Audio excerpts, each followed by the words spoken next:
Guys, so we're going to do some couple different things with butternut squash today. If you saw my last video on squash, my last squash video, you saw that we baked up some butternut. Excuse me, this is butternut. We baked up some delicata and looked at some of the other squash that I grew this year. So this is a butternut squash. Most of the seeds are down here in the base of it, or all the seeds are. This neck should be seed free. And they always have this very distinctive shape, you know, like an hourglass figure, kind of, I guess. So we are going to do two different things today. We're going to play around with making kind of a mock French fry out of this. Instead of using potatoes, we're going to use squash, much lower in carbohydrate. Glycemic index is much lower, tons of fiber. If you are a diabetic, pre-diabetic, or somebody who just wants to eat less sugar, this is something you might want to try. And I have not tried it with these squash before, so I am going to give it a try. Look how orange that is. Comparatively, I've got that delicata on the way going into the oven, but very different color here. Very fun. All right, so put that aside. Now I'm just going to take the neck off. And you can see no seeds in the neck. The seeds, like I said, are down here in the base. And let's look at those together. See how much easier this is to slice than the last squash I had to throw on the concrete? So you can see it's like a little bowl of beautiful seed. Nice fresh flavor. Seeds look beautiful. I'm going to save these seeds. And you know how we do that already. If not, look back at my squash video of seed saving, which I'll link somewhere. All right, so I'm going to get a bowl and get some seeds going.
Alright, so they're kind of like fries, kind of not.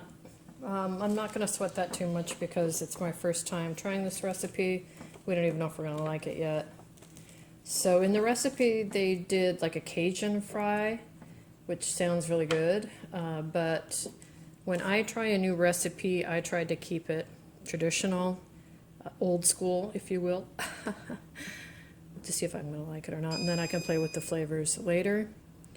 So I'm just going to do salt. Okay, so the recipe, which I got from All Recipe by the way, is linked. So it says to tap these dry, but they're pretty freaking dry. I'm not getting any moisture. And it says to go ahead and add your spices now. I'm going to give it just a quick little spray for fun. And I've got some little bit of salt here. Give her a sprinkle. I'm not going to put too much on. All said and done, that was probably 1/4 of a teaspoon. And now I'm going to pop it in the oven. And we'll check it. Let's see, it says to bake them, I think, for... All right, so we've got the thin sliced potato chips in here on the thinnest setting on the mandolin. Olive oil. Again, this is the first time I've made this recipe, so it may not be perfect, but we're just going to stick with traditional spices, and we'll go ahead and cook this. We put it on a baking pan. I'll link the recipe too, and pop in the oven for like 25 to 30 minutes. There is another recipe I saw that said to parboil these first. This particular recipe does not call for that, so I won't parboil. But if they don't turn out well, the next time I'll go ahead and parboil them. So let me get these on a sheet. So I'm laying these out on this sheet to share space with this delicata. And I come across some that aren't quite cut evenly, right? So this top is a lot thinner than the back side is, as is with this one. So instead of putting them both down separately, what I do is I cross over the very fine pieces, and it just turns into a single chip. So you can do that with just about anything. Move those up a little bit. So here again we have another one, super thin on top, super thin. These aren't the perfect size, but who's going to know? They'll bake together. Do that a lot with potatoes too. Got several of those. It's when the squash kind of started turning sideways a little bit. Got away from me. It's another one. And then we'll just make a little pile of all these little ends here. Waste not, want not. We'll have a huge chip. And it says back in the oven for about 40 minutes. All right, so I think the chips are done. Let's take a peek in here.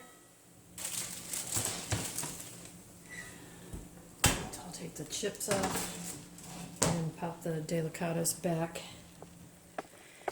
into the oven. Right, the little chips are off, they look good. I'm going to let them cool down a little bit, and then we'll taste them. Look crunchy. These are not quite done yet, even though they're supposed to be by the recipe, but they don't look or feel done to me. So I'm just going to give everybody a little flip. Everybody down flat so they can crisp up. And back into the oven. So the chips, if you've ever had some of those Terra sweet potato chips, it's exactly what they taste like, only it's butternut squash. So let's take a look. Let's take a look at this one. So per cup, about 21.5 carbohydrate, 6.6 grams of carbs, so it's a net of 14 grams of carbs if you're diabetic. You know why I'm talking about that. So much better for you than a white potato, but keep in mind it's easy. Well, all of this is probably only half a cup, so you could have this as a serving for part of your day's carbohydrate easily with a dip.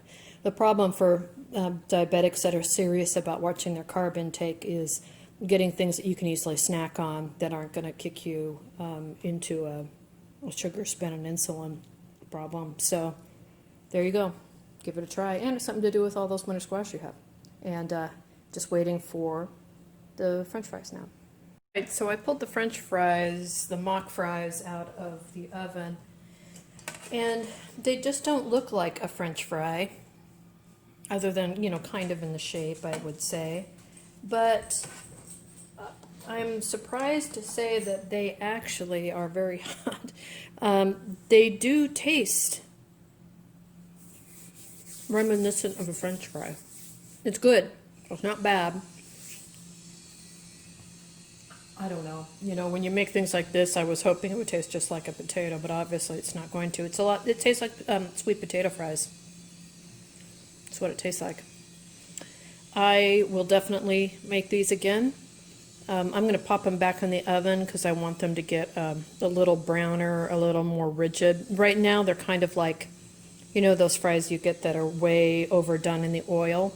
Some of them are like that, probably because I cut them too thick, but like this one is perfect. Not crunchy, but I think I could make them crunchy, especially like if you had an air fryer or something like that, which I don't. You could do that, but success. Success with the fries, success with the chips. And there goes the timer off for this to pull them out. So, yeah, for sure. Give it a shot. It's just another way to use those winter squash you have in the house. So, yeah, try it.